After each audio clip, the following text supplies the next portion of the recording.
ভাবুন তো, যদি হঠাৎ শহরের রাস্তায় একটি টি-রেক্স দেখা যেত, ঠিক কী হতো পৃথিবীতে? বিজ্ঞানীরা বলেছে যদি ডাইনোসররা বিলুপ্ত না হতো, তাহলে পৃথিবীতে এখন মানুষ নয়, তাদেরই রাজত্ব চলতো।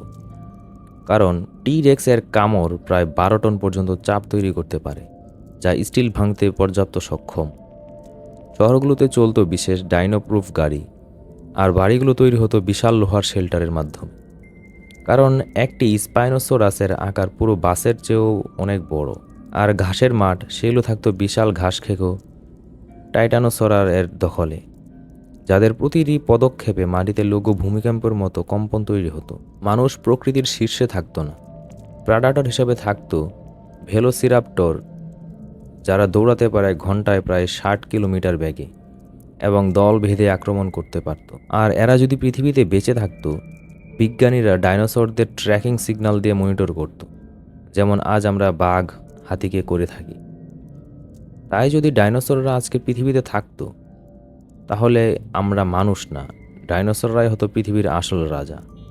আর আমরা স্রেফ একটি ছোট্ট প্রজাতি, যারা ওদের পাশ দিয়ে বাঁচতে চেষ্টা করত।